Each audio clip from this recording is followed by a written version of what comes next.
You heard it from Rich. We've got a nice one lined up. Two undefeated players, 1-6-0-1, 1-7-0. We've got Owen Turtenwald versus Steve Rubin right now.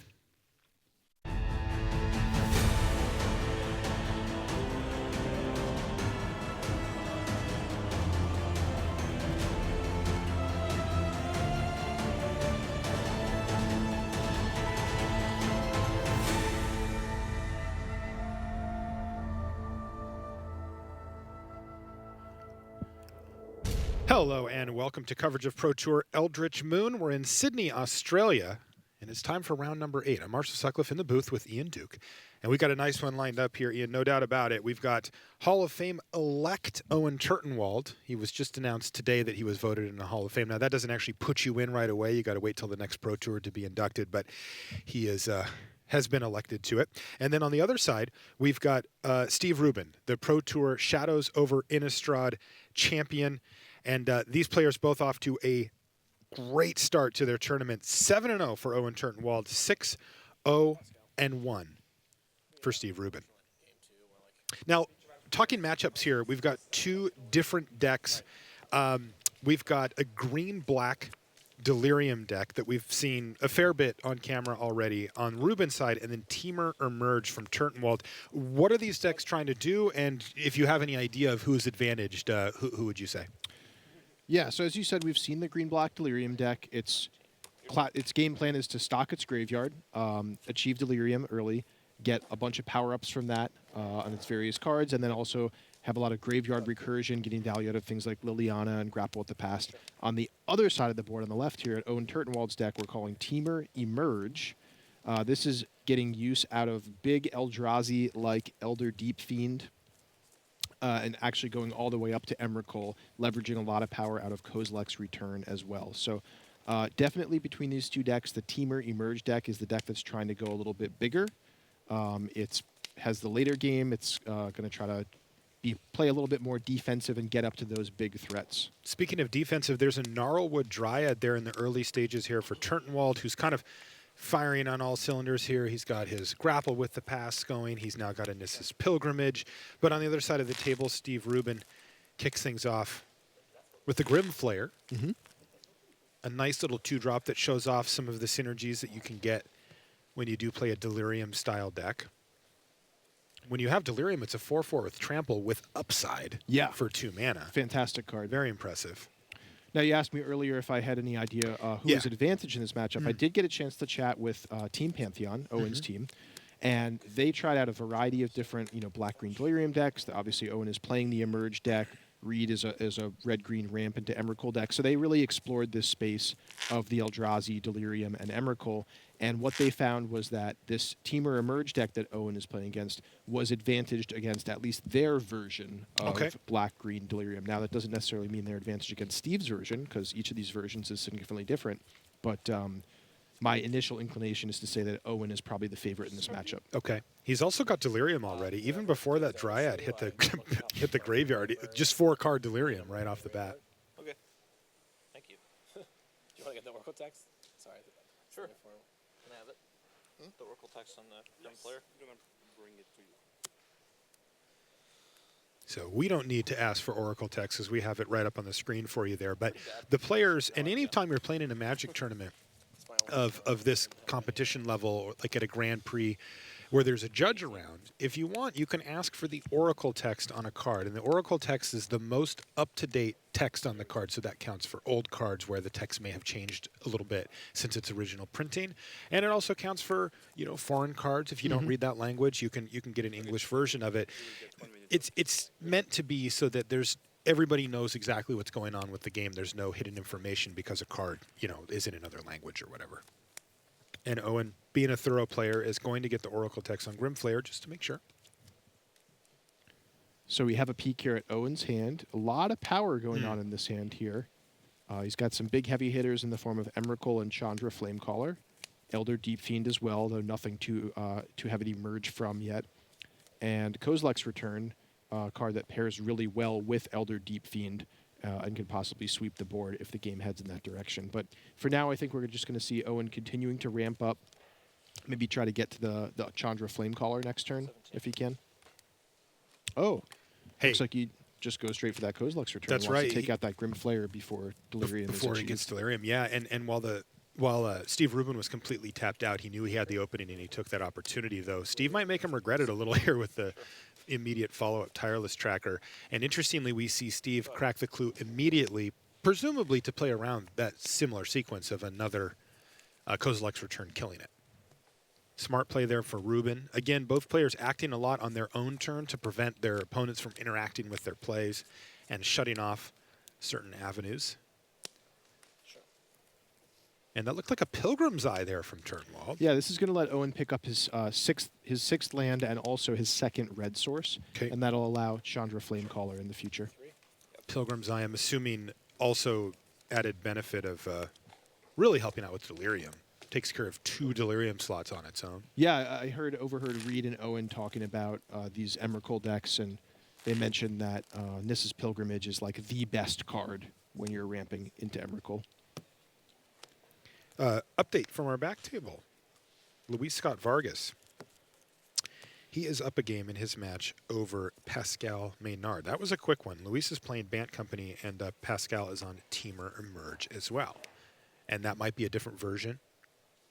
East-West Bowl might have come up with their own version of it compared to the one that Owen's playing here. And Owen's just going to cash in the Pilgrim's Eye for 4 life. And for an artifact in the graveyard. Yeah, so now he has like Super Delirium, which normally doesn't matter. Once you hit 4, you've done your job, but we know there are a few cards in the format that actually care about it. Namely, Emrakul, the Promised End. Owen does run 3 copies of that card in his deck. Looks to me like Owen has instant sorcery, artifact, creature, and land in his graveyard. So that's a 5 mana discount on Emrakul, making her cost 8 mana. Is it possible that we'll see Emrakul this turn from Owen? Yeah. He has one in his hand now. There's really no reason not to run it out as far as looking at Steve's side, right? Protection from instants, you know that she's going to survive. There's no counter spells incoming. Let's do it. There we go. Emrakul, the Promised End. That was fast. Wow. I feel like. Wait, that was off of double Nissa's Pilgrimage. So Turbo this is Emrakul. turn 6, I think. Wow. And that Pilgrim's Eye was the difference between casting it now and not? And Whoa. Kozilek's return off of the Emrakul. Of course. Kozilek's return hiding in the graveyard of Turtenwald is going to wipe the board and do a lot of the hard work that Owen was going to have to do as some type of combat and using your spells and all that. Huge play there from Owen. So is Rubin considering sacrificing a clue here? Yeah, he's thought about it. Draw step. Now, again, we want to remind you, now Owen is making all of the decisions for Rubin. Land, sorcery. Yeah.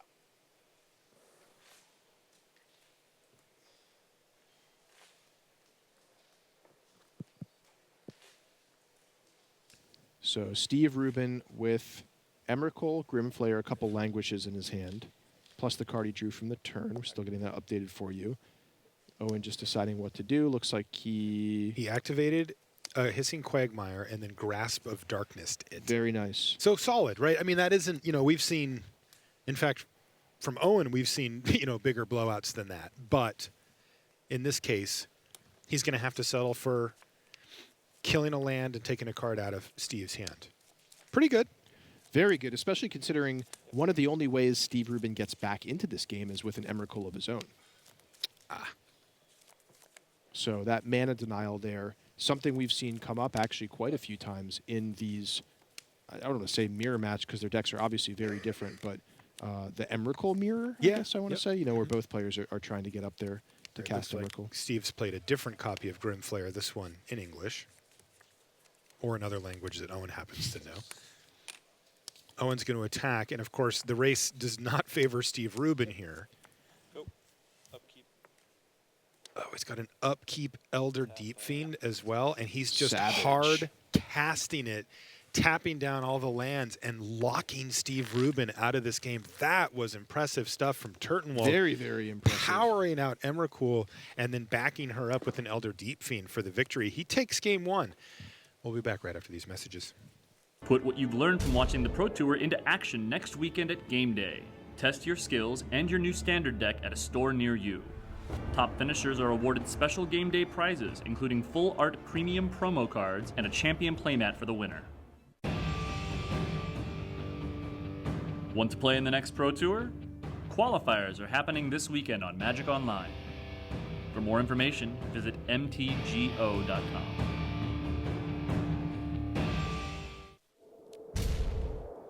And welcome back to the feature match area here in Sydney. Let's jump down and take a look at Logan Nettles versus Ken Yukihiro. Logan Nettles, a player you may not have heard of. He hasn't played in a ton of Pro Tours. He's played in 3 coming in. He's got a very reasonable 58.5% win percentage there. But where he's really known is Magic Online. That's right. Yeah, he's a longtime Magic Online grinder. Goes by the name Jabberwocky. If Magic you've ever Online. played against Jabberwocky, yeah, that's him. Yep. A few other things to know about Logan. One of them, great mid-range jump shot. The other one, he's your cousin, right? He is. Yeah. It's quite a day for me. Actually, I got to Jeez. commentate on my brother and on my cousin. You know, So I'm going to very start cool. hanging out with you more. Yeah. Because these guys, like Reed Duke, Logan Nettles, and you know, for those of you that do play a lot of Magic Online, just to give you a snapshot of Logan and his skill set, he is over 2,000 at limited. Last like 2 weeks ago, Wow. he posted it. I didn't That's know a that. rating That's that you really, can really have. Yeah, impressive. it's unbelievable rating. All right, so in comes. Hey, look, Emrakul. Oh no, a backup Emrakul.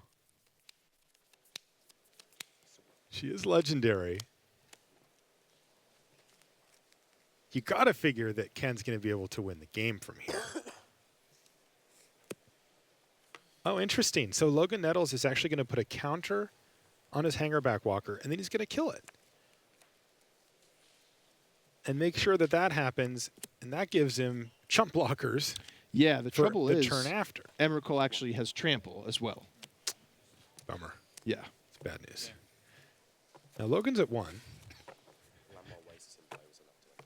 Oh, and Llanowar Waste as well. So He had a simply Llanowar just Waste taps in there? Llanowar Waste. Yep. Okay, so Llanowar Waste, of course, one of the Dead multiple times over there. pain lands. Yeah, Emrakul times 2 getting the job done for Ken Yukihiro.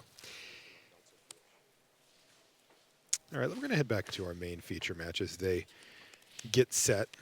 First game was fun. I like that. Owen just powering out an Emrakul and then backing it up with an Elder Deep Fiend to just lock Steve out. Now we can get a chance to see what Steve comes up with on his side. His deck, less explosive, right? He's not Definitely. really looking to play Emrakul multiple turns early. He does have the ability to go deep on Delirium, but it's a late game finisher for him. Mm-hmm.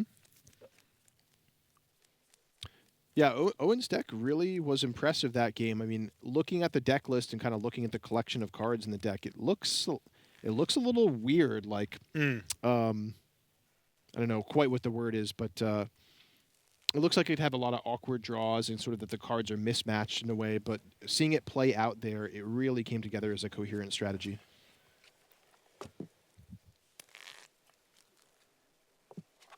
When Turtenwald and Yuya Watanabe both earned the Hall of Fame elect status as of today.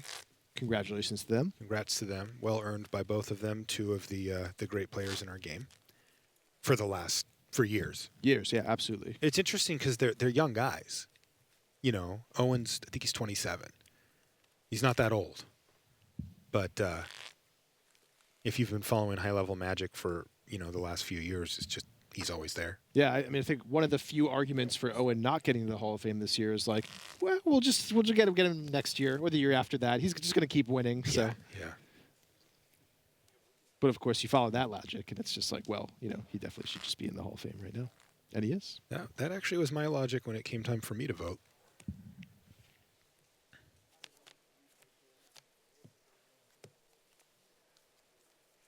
Also, just appreciate the professionalism of Owen. Watch him in the feature match area, and he is professional. Straightforward, communicates, he's cordial. And I like that.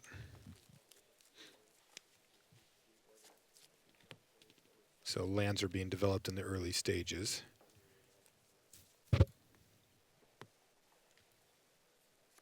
of game 2 here.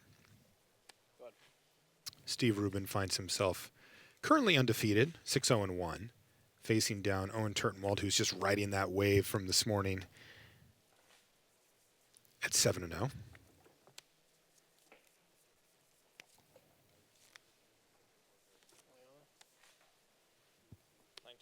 Wow, negate from Owen Turtenwald is going to take care of Liliana right away.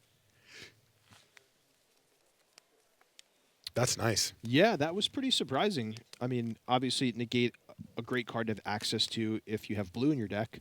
Wouldn't necessarily have expected it to come in this matchup, and for for Owen to have it there on turn 2 on the draw against Liliana, that was just very fortuitous for Owen. I wonder if that's one of the things he was thinking about in bringing that card in. Mm-hmm. It does line up nicely. You see that Owen played Grapple with the Past, found an island, and just played it. In the meantime, Sylvan Advocate and this is Pilgrimage. You can see that Steve has left up double black mana, and if you're sitting in Owen's seat, you could be thinking of things like Grasp of Darkness, and he's just not going to play into it. He's just going to say, I'll just start making a bunch of mana, and he already has Spell Mastery as well, so he gets to go grab an extra forest beyond the one that goes on the battlefield and the one that goes in his hand, and he's just kind of cruising here with now a Vessel of Nascency. And he's going to start taking damage from this Advocate, but sitting at 17, going to 15, he's got some time. Nothing from Rubin. Let's take a look at what Rubin has going on here. Ishkana, Traverse, and a pair of lands. Wow. But of course, no Delirium and no easy way to get Delirium in the near future. Right. He could have cast Ishkana this turn, but he just decided,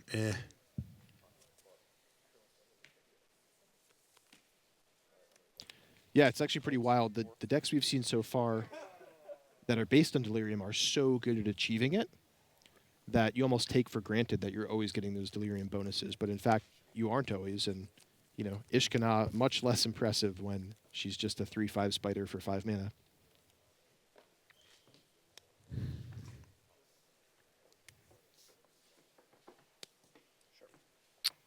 Whoa. Yuya Watanabe just won his game 1 against Louis Del Tour. And apparently, Louis played Emrakul. Did not win. Okay, so it can be done. It can be done. And the person to do it is Yuya Watanabe. He's up a game.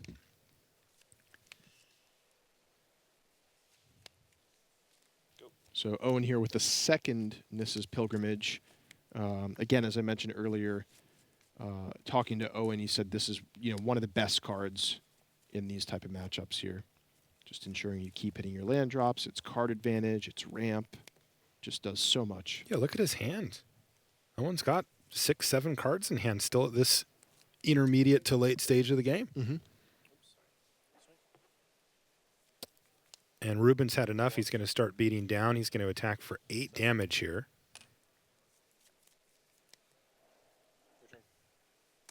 And Turtenwald does need to find some action.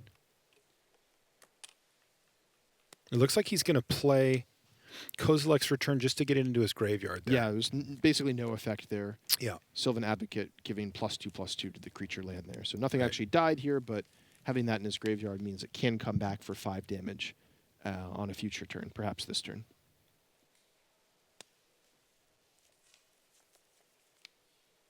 Go. Upkeep. And now there's an Elder Deep Fiend on upkeep, Your black lands. which is going to trigger the Kozilek's Return here, right? Yep. It is a May. Sure. Trigger, do it, take down the Advocate, and I've got a 5/6. So now you can see the power of Owen Turtenwald's deck starting to take form here, where he's just playing huge, powerful, swingy spells in this mid to late game part of the game.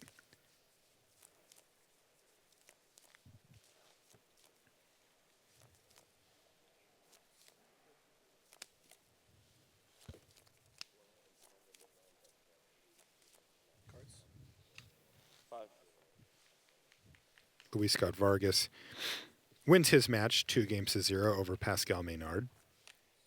People that have watched Luis play know how quickly he can play. And it looks like he did so here with his Bant Company deck, defeating Pascal with Temur Emerge. Sure. Go ahead. All right, a Grim Flare is what Steve Rubin has come up with here. Remember, those other lands were tapped from the Elder Deep Fiend. Still decent turn there for Rubin. He does not have Delirium still, so it's just going to be a 2/2.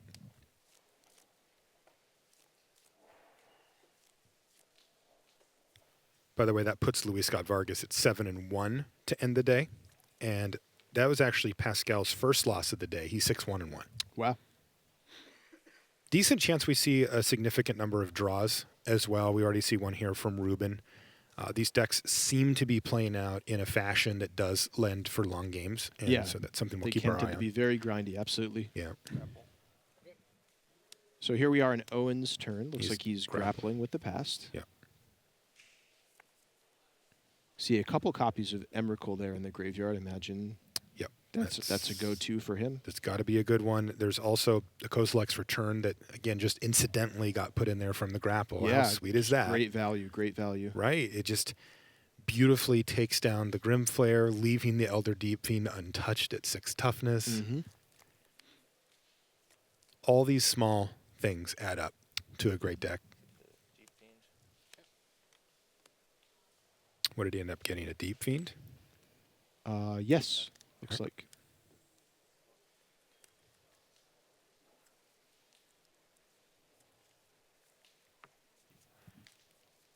It's really interesting that Rubin gets to know that the Deep Fiend is coming. You Yeah, know. that certainly matters a lot. And Owen here already down to 6 life. He's got to be a little bit careful. Mhm. You know, there's a creature land there in the form of Hissing Quagmire, as well as the Grim Flare, which could suddenly become a 4/4 as Delirium kicks in. So Owen's got to navigate this pretty carefully. He's, I'd say, considerably ahead on board right now, but when your life total is that low, you do have to watch out. Yeah, and it does look like he's going to end up going for the Deep Fiend play here, sacrificing the Pilgrim's Eye, Mm-hmm. most likely on upkeep. So there's 4 mana, including 2 blue. And then the 3 mana from the Pilgrim's Eye contributes to the Emerge cost. And now we have a pair of Elder Deep Fiends. Those, by the way, are not legendary. You can just pile up as much octopus as you want here. And Owen Turtenwald. Calamari's on the menu. Let's see if Steve Rubin has anything he can do about it. 14 life, but he's facing down multiple potentially backbreaking turns from Turtenwald here.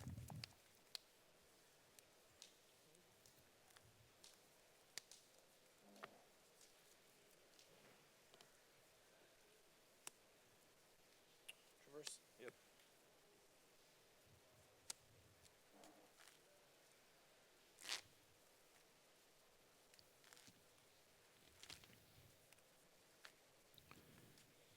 So Steve opting to traverse for an extra swamp there.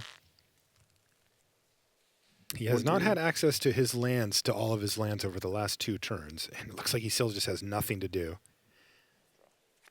Turtenwald must have figured, look, if you couldn't do anything last turn, I'll just repeat. You still can't do anything this turn. And now look at his board state. How savage is that? Hit you for 10, put you to 4. It's going to be difficult for Owen to die from there.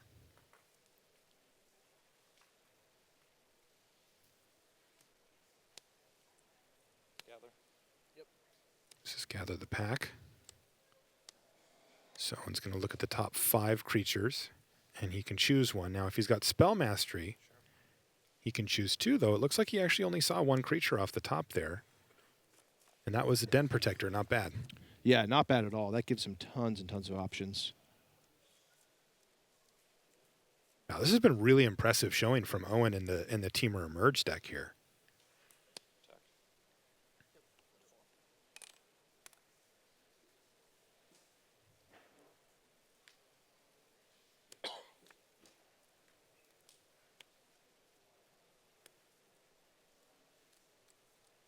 More.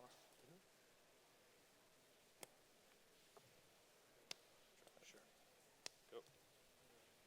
All right, well, with the Morph He's just got multiple lethal threats now. Yeah, I The can't Gnarlwood even... Dryad plus Morph plus any of the Deep Fiends gets it done. And speaking of getting it done, that's what Owen did. He just 8-0'd day one here at Pro Tour Eldritch Moon. You know, he got voted into the Hall of Fame, and he wanted to show people Oh, yeah. why. Yeah, awesome day for Owen. He's got to be feeling great. Wow, 8-0. Fantastic stuff from Owen Turtenwald. Maybe he'll just pick up that 4th Pro Tour top 8 right before he gets inducted anyway. We'll see. A lot of work to do tomorrow for him to accomplish that goal, but what a great start. That does leave us with 2 tables left over.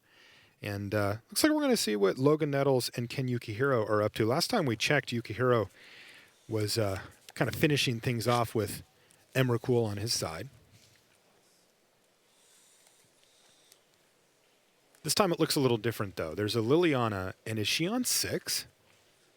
Yeah, that looks to be Wow. the case. So she's getting close. Yeah, next turn she'll go to 7, and the turn after that, it is zombie time. We may actually get to see if Liliana's army of zombies can defeat Emrakul. That's all I really want. Man, that graphic we have leading into the round, it is so cool. Like every time I'm just end up watching that, I'm like, oh, wait. It's so sweet. Okay.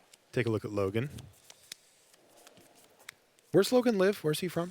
California. He's from California. Yeah. And there's Ken Yukihiro from Japan. He's on red-green ramp. Oh, he's got a nice one in his hand. Collective Defiance. Oh, very cool. This is a multi-purpose card that can do damage to your opponent. It can do damage to creatures, and it can even find you cards late in the game if you happen to draw too many spells that just aren't working for you. You can have target player, it can be you or your opponent, discard their whole hand and draw that many cards.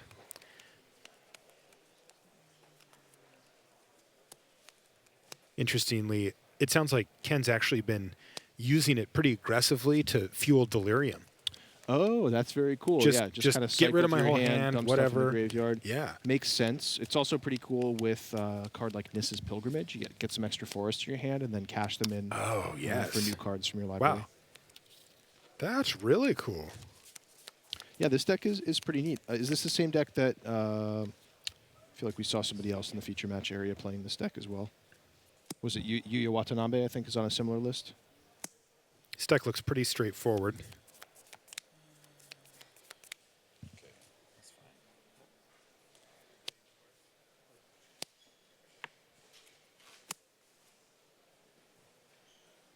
Yeah, there's a few different flavors of red-green ramp. Reed Duke, Yep. he's playing one. Yuya is playing a version of it as well. And we've got Ken. 6 cards. 5. 5 cards in hand for Ken Yukihiro. Logan is going to go ahead and play Nissa Vastwood Seer. Why 5? You played a land? This way. Okay, you played that. Alright. Minus, plus. -2. Yep. You heard Logan kind of working through his options. Should I minus it? Should I plus it? He decided Yeah. on 2 bad. 3. minus. And one thing Ooh. I know about Logan's play, we talked about he's a big Magic Online grinder. Logan is the type of player who will, on Magic Online, sit and think about a key decision for like minutes at a time, right? Which is something that you can't actually do in live Magic. There are more. The time limits work a little bit different. You don't have that chess clock that you have on Magic Online. So Yeah. But he's very deliberate, he's very thoughtful, deliberate. Yep. methodical player. Well, it works for him because he comes up with the right answer most of the time. He's very, very good at that. I discard? Yep. Okay. Oh, interesting. So Collective Defiance is going to... Oh my. This Wow, was all did you 3 see what modes. that just did? It was Yeah. all 3 modes. So it was kill Nissa, do 3 to you, redirect it to Liliana, and then you discard your whole hand and draw that many cards. You got to figure that Logan had been building up to something and that Ken was like, all right, let's just Not let whatever Emrakul's you had floating around, which, by the way, he did Yeah. have an Emrakul in his hand. Now we just sort of tuned into the matchup a couple turns ago, so we don't know exactly what Ken knows or could suspect about Logan's hand, but he may have had very precise reasoning for making Logan discard his hand and draw new cards. Absolutely. Certainly, knowing about the Emrakul there would be that difference.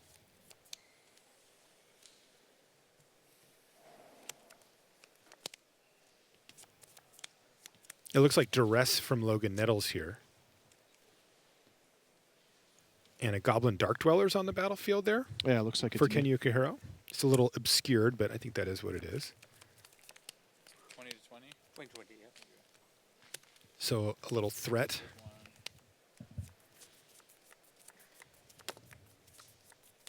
Actually, take one? No. Looks like this is really going to hinge on what Logan cycled his hand into on that previous turn. Go. It was interesting. He actually tapped his mana. He had something lined up that he wanted to play, and he decided against it. Mm-hmm. Okay. Oh, interesting. The card in his hand is a Mind Rack Demon. Okay. He may not have Delirium. It looks like he does, though. Yeah, I wonder what he's. So let's see what he's thinking playing around here. there. It could be maybe a Kozilek's Return in the graveyard that he's afraid of. His Yeah, hand he is- certainly has to have Delirium with the graveyard that size. Yeah, we can only see part of it on the main shot, but there's more, and he does have Delirium. Yeah, his hand is, we can take a look at it here. It's Swamp Mind Rack Demon. He just didn't play anything. And so Ken Yukihiro is going to take this opportunity to make the most expensive 3/3 ever, though it is a hanger back walker, so it won't stay 3/3 if he doesn't want it to. And Ken's got Emrakul, Okay. which will probably do it. Just as an attacker, I don't think that Logan has anything to deal with it. And at this point, he's already getting attacked for a bunch of damage his turn anyway. Yeah, it looks like Ken making Logan discard his hand there was really devastating Yeah. for Logan's plan, because all he's done since then is played a duress. Right. Sorry. So he's drawn a land for the turn, so it's Mind Rack Demon and a pair of lands. That's it. So very, very good chance that's going to be the game there. Yeah, that is, yeah, I mean, he's got one draw step to peel here, but look at the board state now for Ken Yukihiro. He activated the Hissing Quagmire, attacked, then Ken blocked with his own hanger back, put a counter on it, Oh. it died. This is it, and that's going to do it. Ken Yukihiro, 2-0 over Logan Nettles. Still, a very good start to the Pro Tour here for Logan. He finishes the day at 6-2. Can't complain about that. Again, this is his 4th Pro Tour played, so looking to put up a strong finish, try to run it up, and keep playing on the PT. He's certainly capable from a skill standpoint. We know that. He just needs to run together enough pro points and invites to stick. All right, that leaves us with just one table left, where we've got Yuya Watanabe versus Louis Del Tour. Again, Louis is on Jund Delirium, and Yuya is on a red-green ramp deck. Let's take a look at the list here. Let's see what he's up to.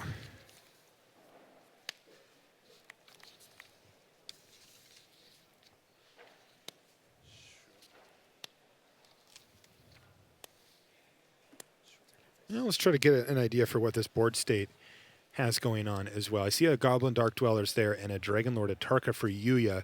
And then on the other side, Louis looks like he just played a Vessel of Nascency and now an Ishkanah Graph Widow. So what are you thinking on a big snapshot stage here? Oh, it looks like Emrakul, shown from Yuya Watanabe, With earned the Kozilek's Return concession. in the graveyard, so that could just clear past everything. Dragon Lord Atarka swings in for 8.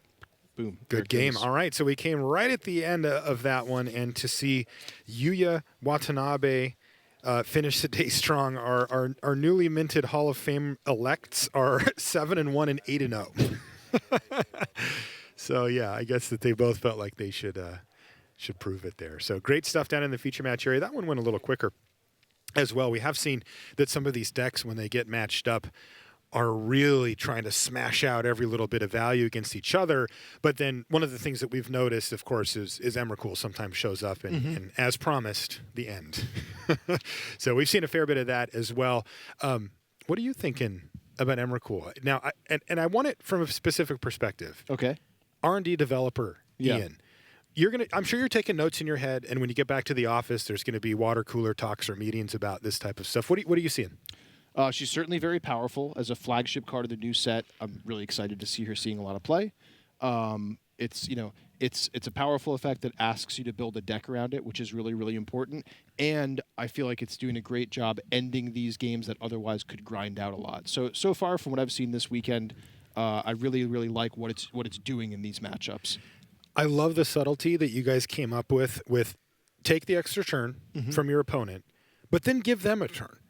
Right? Because, one of the things that you note when you play against these cards, we call them mind slaver effects from the original artifact that just said, you get your opponent's next turn, is that means you get 2 turns in a row as well, right? It's not just stealing their turn, it's also you getting back-to-back turns, and this kind of breaks that up, and I think that's a really neat, elegant solution. It still gives people a chance.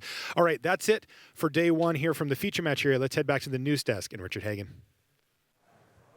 Thanks very much to Marshall Sutcliffe and Ian Duke with the call for the last round of feature match action, but don't go anywhere. Still plenty going on out on the floor. And we want to hear from the movers and shakers here on day 1 of Pro Tour Eldritch Moon. That means Brian David Marshall with microphone in hand out on the floor. BDM, who have you got with you right now? Thanks, Rich. I've got Hall of Famer-elect Owen Turtenwald. Oh, by the way, he's also 8-0, put himself into the conversation here for the Player of the Year title, U.S. World Magic Cup captaincy. Owen, how's your tournament going today? My tournament's going great. I just have beaten everyone senseless who they put in front of me. So I hope to keep doing that. So I talked to you a little bit before the Hall of Fame announcement, and you were like a little still in shock almost about it. How has the reaction been from friends and family upon hearing that you were a Pro Tour Hall of Fame elect?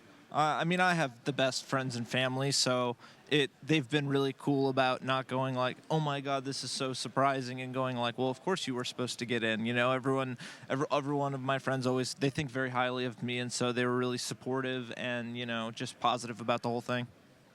All right, let's talk a little bit quickly about the tournament. You're 8-0. Pantheon, how did you guys approach this standard format with the specter of Band Company looming over it? We just kind of brute forced it. We really tried like every single possible different deck a lot. We were holed up in the house in Australia and Bondi Beach playing games all day, every day. It's wake up, do a draft, play constructed, do a draft, play constructed, go to sleep. Maybe eat if there's time. Maybe. Yeah. Maybe. All right, so he's 8-0. He's going to go eat now. He's earned it. Owen Turtenwald, Hall of Famer-elect, 8-0. Lots of magic from him tomorrow here at Pro Tour Eldritch Moon.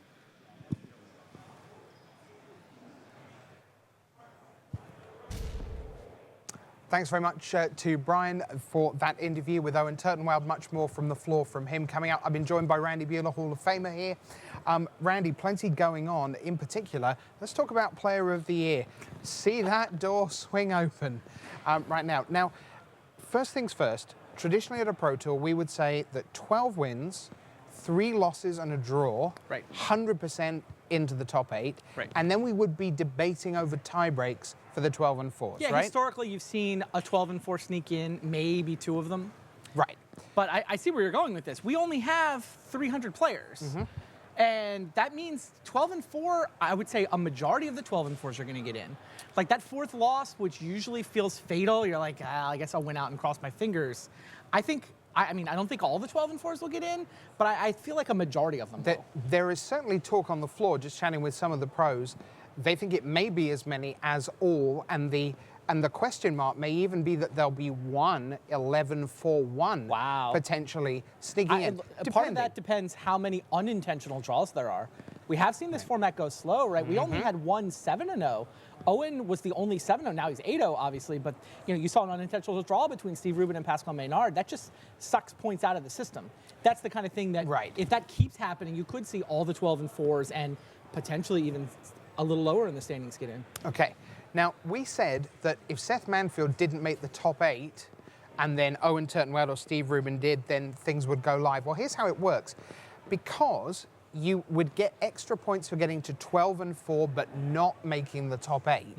That is now off the table, really, for Seth Manfield, because if he gets to 12 and 4, he'll be in the top 8. Yeah. So that'll be fine. So realistically, if he's not in the top 8, the most he can do is 97 points, a mere 97 pro points in a season. That's 10 points for 11-5. Right. Yeah.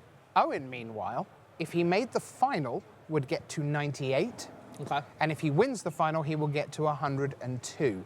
So, right now, if Owen Turtenwald goes 4 and 4 tomorrow, having just gone 8 and 0 today, Yeah. Player of the Year, barring Seth getting into the top 8, which is still possible, looks like we may get into Sunday with the Player of the Year race, which would be super exciting. Yeah, I mean, Owen has to be a favorite to make the top 8 at this point. Oh, for sure. All he needs is a 4-4. Right. Now, someone who, up until last Sunday night, could still have been in the Player of the Year race was Louis Scott Vargas. But Seth Manfield put paid to that by doing well at the Grand Prix. So Louis Scott Vargas is out of the running for that. But that doesn't mean he's out of the running for this tournament. And we're going to hear from him now out on the floor with Brian David Marshall. Thanks, Rich. I'm here with Hall of Famer Luis Scott Vargas. Luis, you top-8'd the last 2 Pro Tours. When we did a little interview in the house, you said, 7 Pro Tour top 8s so far. You're holding true to your tease that you might add another one to your resume here. Yeah, we'll see. I'm 7-1. I went 3 in the draft, 4-1 in the constructed, and really love the draft format. And actually do like the constructed format a lot. The games play out very nicely. Now, it's kind of interesting. We did a piece that we're going to show tomorrow with the CFB Ultra Pro team where you guys talked about the specter of Band Company. And you said, spoilers here, you said, you're not scared of playing Band Company. It's not a deck you dislike playing. Right. I think a lot of people are actually afraid of playing Bant Company mirrors. That's just this dreaded I don't want to do that. But I'm actually okay with it. So yeah, we're playing level 1 Bant. We're playing all the cards you'd expect, but we really like how interactive the games are and how the deck plays out. It's a 26 land deck that can never get flooded because it has these Dusk Watches and Tireless Trackers. It's playing all the best cards. It's pretty expected. We don't think we broke it. You can't come into a tournament with Bant and think oh yeah, no one's going to see this coming. But I think the deck is great. Now, what about the other half of the team that ended up playing the Bant Breaker? Well, so yeah, the other half of the team played Blue-Black Zombies, which is a sweet deck, don't get me wrong, but it's not faring well in a field full of Lilianas. There's just so many Lilianas and Languishes and Deadweights, and so they're not super happy with their choice, unfortunately. Okay, and then what's your plan for, looking at the field, how would you say you anticipated the rest of the field other than the Band Company decks and your deck? What does this field look like compared to your expectations for the standard format? It's a little more Delirium Eldrazi heavy. There is more of that than we expected. I mean, there's more Elder Deep Fiends and Kozilek's Returns. One of the things that we like is that our matchup against Black Control decks with Bant is just better than people think. If you test a bunch of game 1s of Black Control against Bant, you're going to come away thinking, yep, Black Control's great. But when you play Bant against Black Control post-board, it gets so much better for Bant, and I really do like how those games play out. So sideboarding was one of the things you cited as a reason this deck was pretty good and a reason people might underestimate the Bant deck. Yeah, people historically always play too many game 1s in testing. I mean, we've been guilty of that ourselves. And when Bant gets to side out Dramoka's command for Negate, and Tameo and all these other awesome cards, it just changes things completely. That's right. He said Tameo. There's some pretty sweet. There's a little bit of spice in the Bant deck. Tameo's our best sideboard card. She has been incredibly good. All right, Hall of Famer Luis Scott Vargas looking to join some elite company with 3 consecutive Pro Tour top 8s if things hold true to form from today to tomorrow. Sending it back to Rich. Thanks very much, BDM. 3 consecutive top 8s, Randy. Yeah. That sounds rather impressive. It's crazy. It hasn't been done in 18 years. 3 consecutive Pro Tour top 8s. Wow. Okay, so we're going back to the late 1990s. Yes. So that sort of puts us in the realm of Kai Buddha, possibly? Kai never did it. Kai actually had a streak where he won 3 out of 4 Pro Tours, but there was a 44th snuggled into the middle of his best streak. So. Okay, my guess too would be maybe Bob Marr with Chicago involved there somewhere, maybe? Now, this is so long ago, it was John Finkel's top 8s, 2, 3, and 4. Wow. New York 98 that he wins. Worlds 98 that Brian Selden wins, and then Dirk Baborowski Chicago is the start of the next season. That's the last time anybody had 3 Pro Tour top 8s in a row. Well, Luis Scott Vargas is on track for that. Indeed, he is ahead of on track for that. And by our reckoning, there's every chance that Owen Turtenwald and Luis Scott Vargas, they may end up in the same draft pod tomorrow morning. I mean, they certainly will. Right. We may get to watch both of them draft. Right. Is what I'm looking forward to. Well, we'll see what we get out of that. So, what is your take on Constructed as we head? We're at the halfway mark, almost. Still some results outstanding, but we're almost at the halfway mark. What is your sense of where Standard is compared to where we thought it might be on Thursday night? Yeah, it's good news. It's almost universally good news. Band Company is here, but I mean, other than Luis, have we seen anybody else winning with it? I mean, Not especially. Yeah, I mean, it was only 19% of the metagame, and it feels like it's actually less than that at the top. I don't think Band Company is dead or anything. I don't think people have, solved it and destroyed it, but I think you have to be a good player playing it well, and that's Luis, obviously. I think what we've seen, though, is there are a bunch of graveyard strategies that are powerful. We've seen Kozilek's Return. We've seen Liliana. We've seen some people who targeted Band Company losing because they can't deal with a Liliana. They can't deal with a Kozilek's Return. Now, and good Lord, has Emrakul been everywhere? So, just for a moment, I mean, I think the Spike to Johnny to Timmy ratio at the desk is weighted pretty heavily in the Spike department. But just for a moment, let's acknowledge that we are dealing with Emrakul. Yes. We are dealing with Liliana going up against Emrakul. We are dealing with Kozilek's Return. We are dealing with decks with Ulamog in. I mean, you might as well just call it Eldrazi Moon and be done. I mean, in terms of the flavor and actually, because we can all remember sets where the name cards aren't the best cards in the format and don't really see play, and you just go away and think, oh, that's a shame, because it was a cool story. You're like, oh, but Spellqueller's the best card. Right. I think Emrakul and Liliana are both amazing Magic cards. Right. I'm particularly impressed by the new entry in the Magic lexicon, controlled by. That was not a two-word phrase I thought that we would particularly need at this Pro Tour, but it turns out you do, because you go, and now it's Reed Duke's turn, controlled by Owen Turtenwald. It's Logan Nettles' turn, controlled by Marcio Carvalho.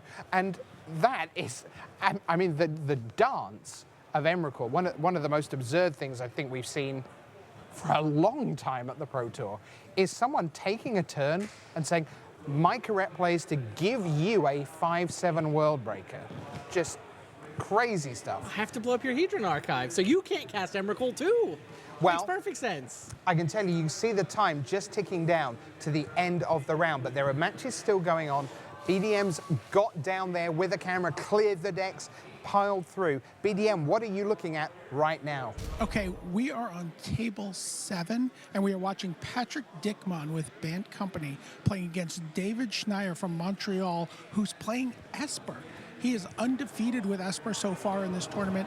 I'm not certain about Patrick Dickman's record in Standard yet, but they are coming up on time. There are some, looks like some black-white tokens from Westvale Abbey. Oh, some white tokens in play from Westvale Abbey. There are a couple of Planeswalkers on the other side of the table there for David Schneier. You see Jace has been transformed. You see Obnixless. You see Gideon. So the life totals are 18 for Patrick Dickman to just 5 for David Schneier. Wow. Now, 3 Planeswalkers is a lot. We have seen 4 bite the dust to a Nahiri's Wrath previously at this Pro Tour. I think Martin Muller pulled that particular one off. But right now, Patrick Dickman has a lot of Planeswalker action to get rid of, BDM. Yeah, absolutely. You see he's holding his head in his hand there. He's got his trying to keep his head from exploding as he tries to figure out how he's going to win this match in the amount of time that's remaining. Dickman, remember, began 6-0, then lost in round 7, so he's looking to halt a disappointing slide at the end of the day as he passes the turn back to David Schneier. RPTQer, right, BDM? Yeah, absolutely. He qualified in Montreal.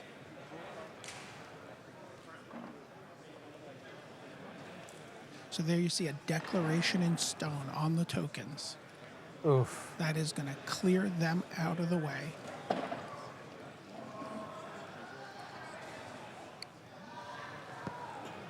I believe that the players have entered extra turns. Yes, David Schneier is on turn 0 of extra turns right now. Just getting the signal from table judge Stephen Zwanger of the United States there. Andre Prost on the right, watching on, the Latvian heir presumptive for the title once again. We may well see him at the World Magic Cup later this year. So Declaration in Stone has targeted a token.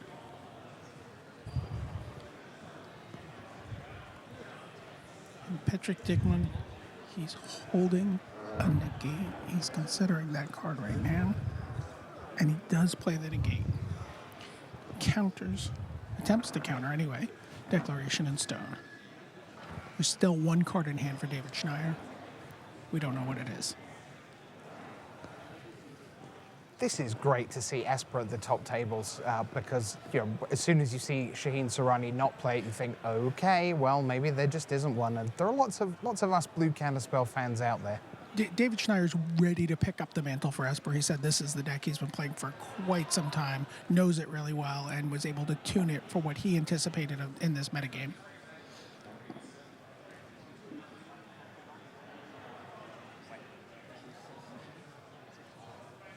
So again, this is turn 0, so that means turn 1 will go. Turn 1, 3, and 5 will go to Patrick Dickman here. And he is very, very close to unleashing Ormondal, the Profane Prince here. So.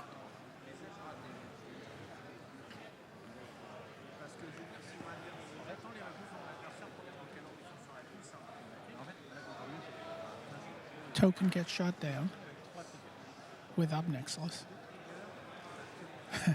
Jace flashes back. Declaration in Stone. Declaration in Stone clears away those tokens.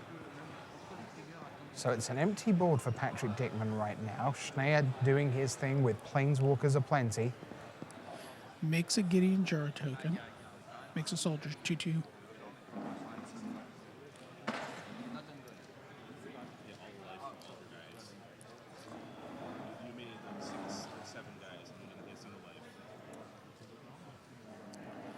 Little dispute over life total from activating the Westvale Abbey here.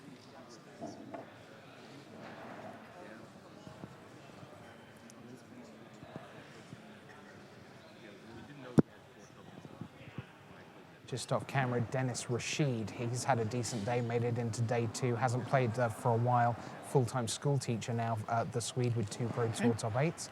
He's watching on this one to see whether fellow European Patrick Dickman can get the job done and get to 7 wins overnight. Patrick Dickman makes a token at the end of the turn. He goes to 17, and this is turn 1 of extra turns.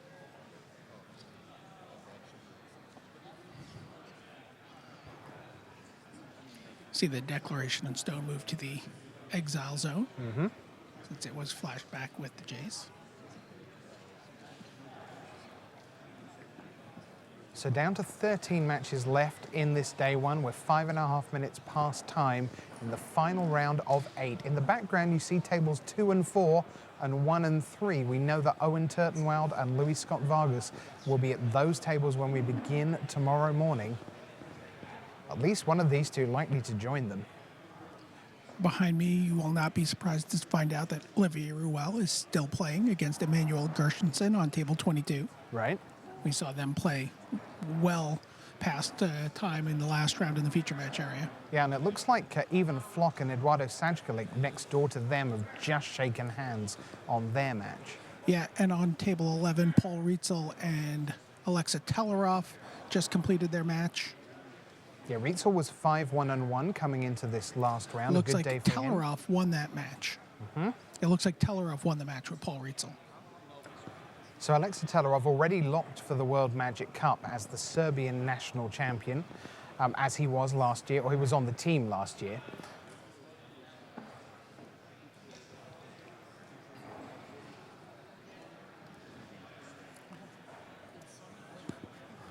Schneier goes down to 4 to draw a card with Obnixilus. And just remind us, BDM, this is extra turn number. This is extra turn number 2. Turns 3 and 5 are going to go to Dickman.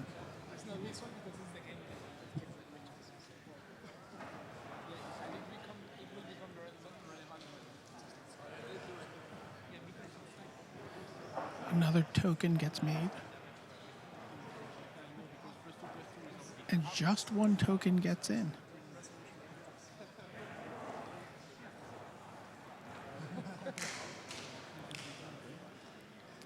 Patrick Dickman. Or maybe that was more than one token. He goes down to, he goes to 11, makes 2 tokens with a pair of Westvale Abbeys at the end of the turn. Huh. Well, when you do have 14 land in play, I guess you get the chance to do that. This is turn 3, and I can tell you Patrick Dickman's hand is quite spicy. He's got a Reflector Mage and a Reality Smasher here. BDM, a huge, huge result has just come through. Li Shichan of Hong Kong advances to 6-2 at the expense of Seth Manfield, who finishes day 1 at 5-3. With a pair of would-be champions breathing down his neck. Well and truly. All right, here comes Reflector Mage.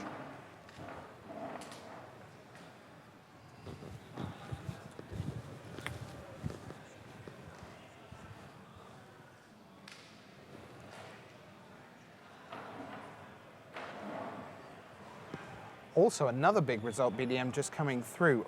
Finally, Oliver 2's resistance has cracked. Owen Turtenwald went 5-0 in Constructed, and Oliver 2 went win, win, win, win. But All then... right, Ojutai's command is going to counter the Reflector Mage, return Jace Vryn's Prodigy into play.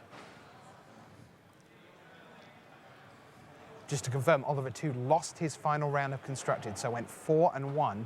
And I'll check the scores, but I think that potentially puts Owen into the lead in Constructed Master. We'll check that. Well, he certainly hasn't done any losing today. Nope, he has not.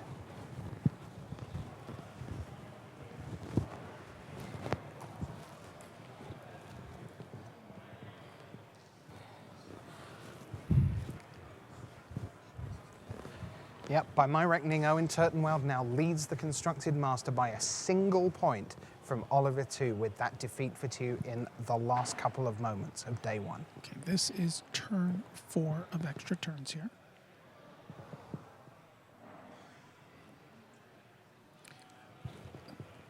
An ultimate on Gideon.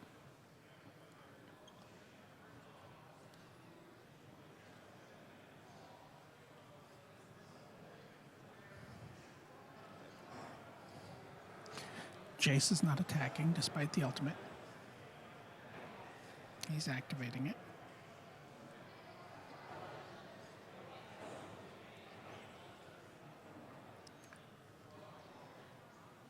Flips over Jace. Pause at his graveyard. 1 card in hand for Dickman right now. 1 card in hand for Dickman, and it is a Reality Smasher.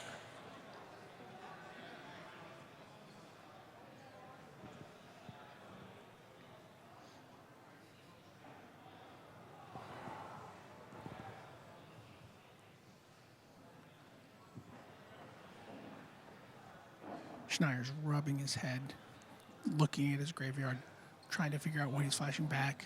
Dickman's just shaking his head, trying to figure out how this game got away from him.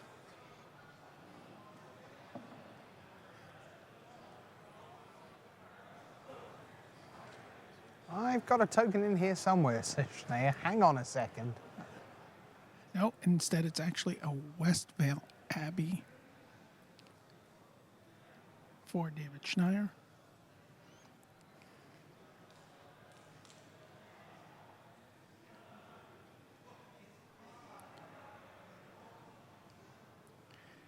Patrick Dickman leans back in his chair, sighs deeply.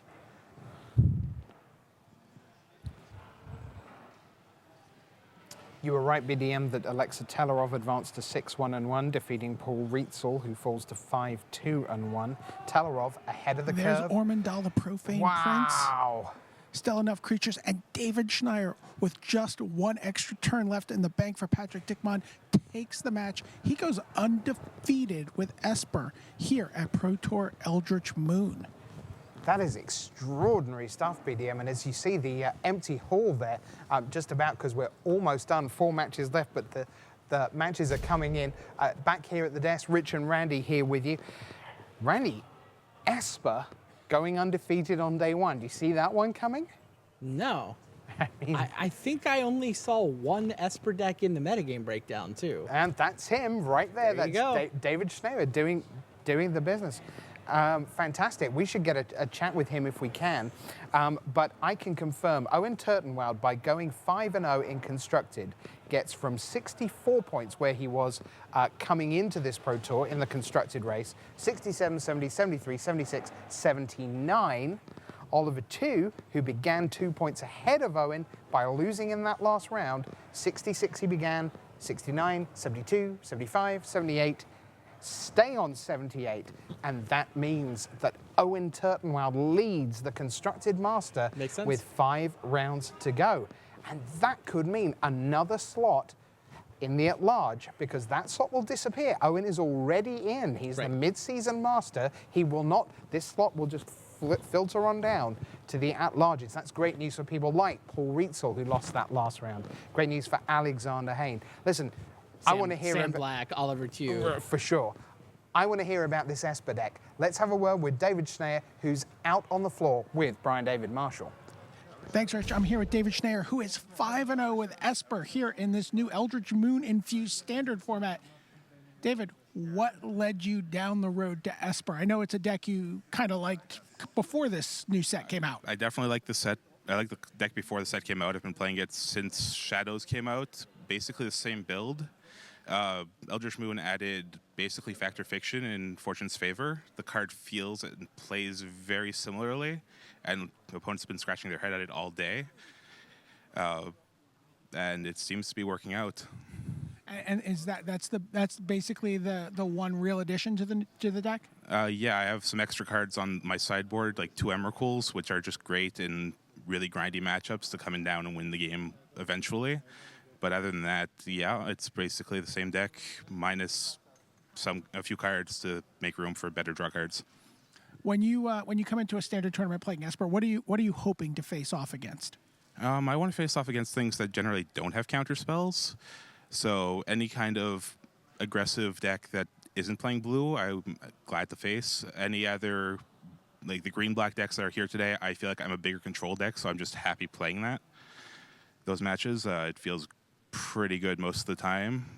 So yeah, I just beat the Patrick Dickman? Patrick Dickman playing Bant, and Bant is one of the matches I would like to avoid just because it's really hard to get through everything that he has. Now that's kind of interesting because we talked to a lot of people here who made their deck choices based on, this beats Bant. So you were not that worried about having to play against Bant? From before this set, felt like I was about 50-50 against Bant, so I didn't think it would get much better or worse, although Spell Queller is quite the card. So I was just hoping that would work out, and it has so far. You're Esper. You're allowed to play Spell Queller. Yes, but I also play many board wipe effects, so it's really a non-bow. Okay. All right. Well, there you have it. David Schneider telling us why you should not play Spell Queller in a deck with Languish. It's Magic 101, folks. We're sending it back to the desk, and Rich Hagon. All right, thanks very much, BDM. 1 match left. When we have that, we'll get the standings here to you and we'll reveal everything about day 1. But we're halfway, Randy. Things are bubbling up very nicely, thank you. It's great stuff. Owen Turtenwald then 8-0. Luis Scott Vargas 7-1. Reed Duke 7-1. He went 4-1 in Constructed, so he's within 4 points of the Constructed Master right now. Seth Manfield, we know, lost, and he stays on 75 points right now. Paul Dean, don't have his last result in. He was on 72. Michael Majors losing touch. He began the day on 66. He was at 1-3 coming into this last round, and 69 points. He is now pretty much well away. There can't be that many 7-1s in the whole field, right? No, for sure. Luis, Reed, that's a good start. Right, so you've got who else is even Pascal Menard lost right, so to he's go on to 6-1-1. Steve Same as Rubin Steve lost, so 6-1-1. So we're going to see 6 and 2s at the top table tomorrow so. drafting. It seems, Yeah, I think it seems that like that's the way it's going to be. The 6-1-1s probably wind up on pod 1 and probably somebody at the top of the 6-2s.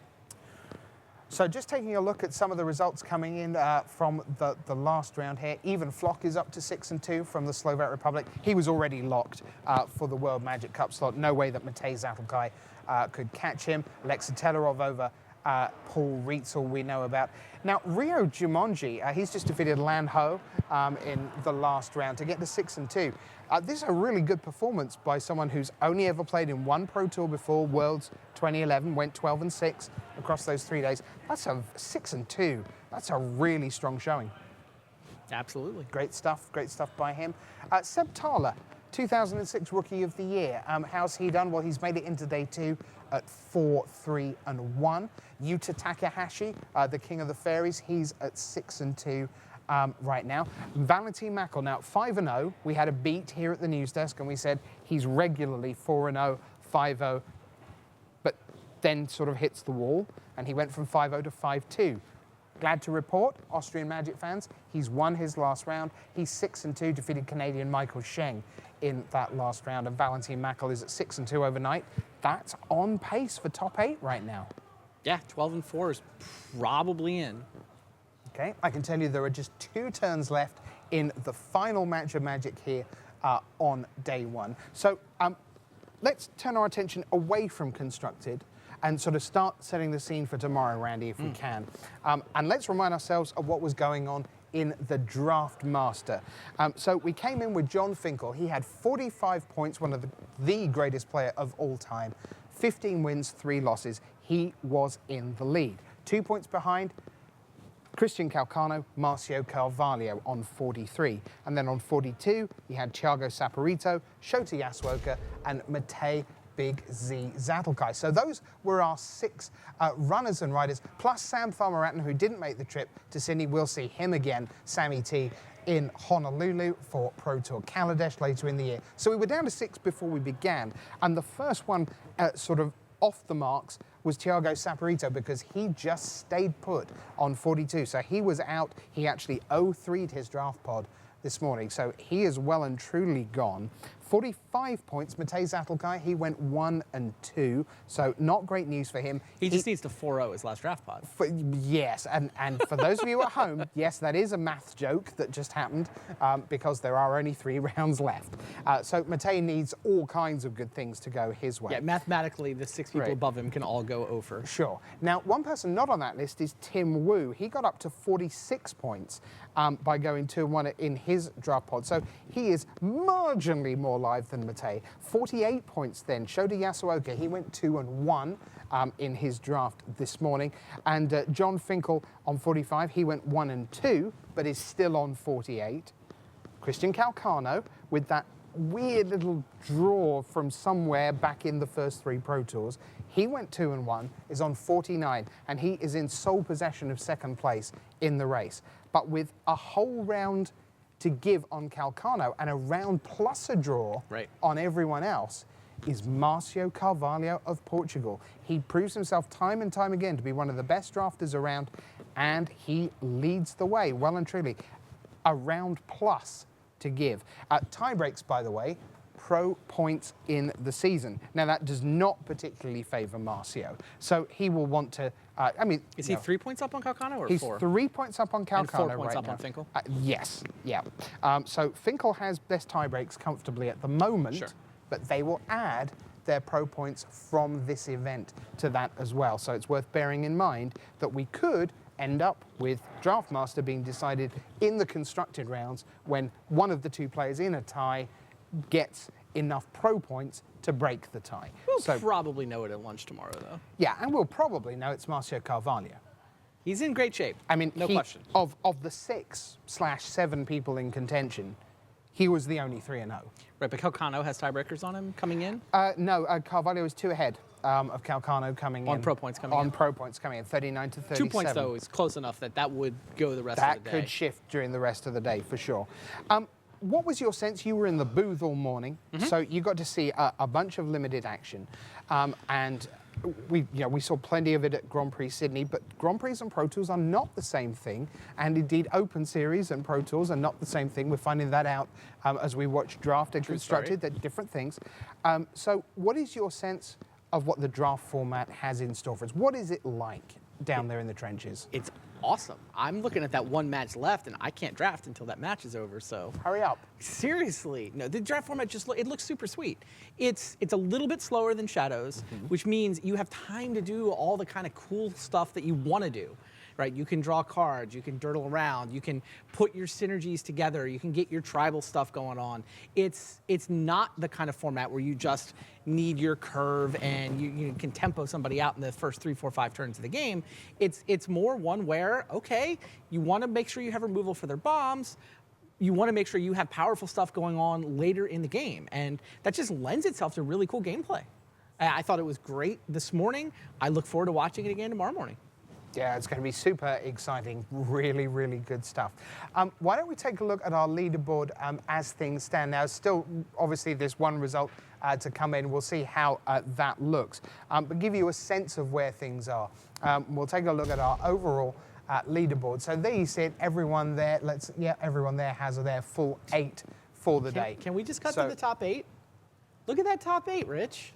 So we're still waiting for the Patrick Dickman match to go, and we know he falls to 6 and 2.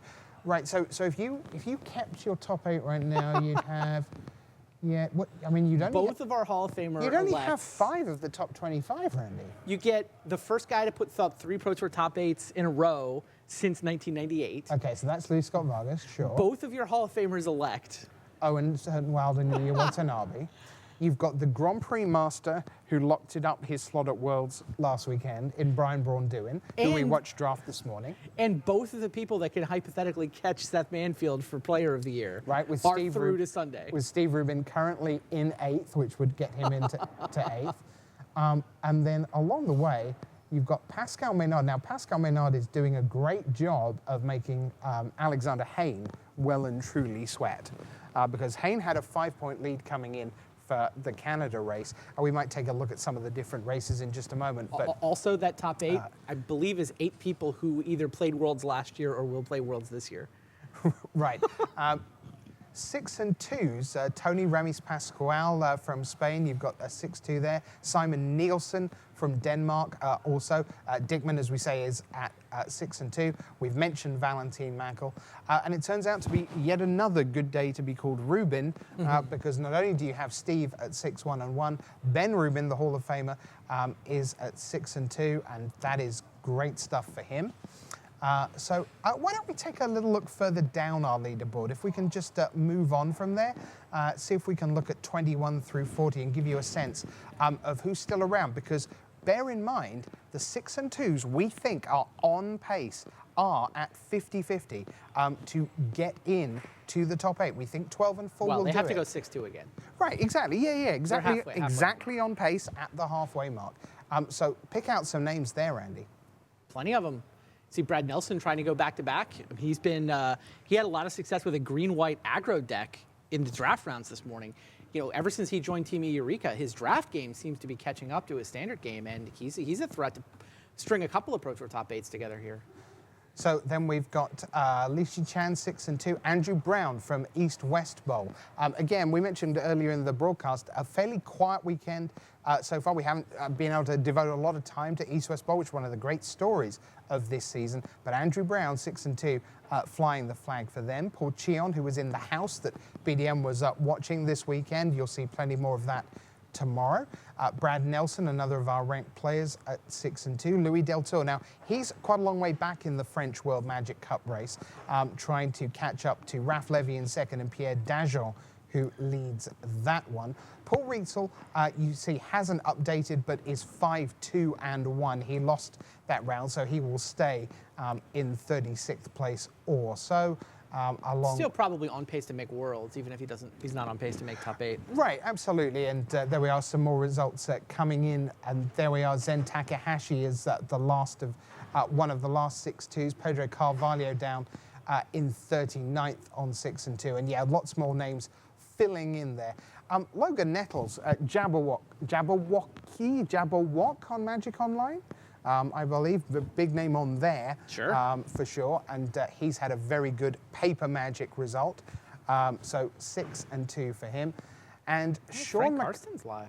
Yeah, he absolutely is, and weirdly, in a field that hasn't turned out to be an Affinity-esque format, he's done a great job there. I can tell you that last result is done, and honestly, Randy, talk about harp. Look, the stories everywhere. We talk about silver, gold, platinum, World Magic Cup, World Championship, the top 8 of this Pro Tour, winning this Pro Tour, Player of the Year.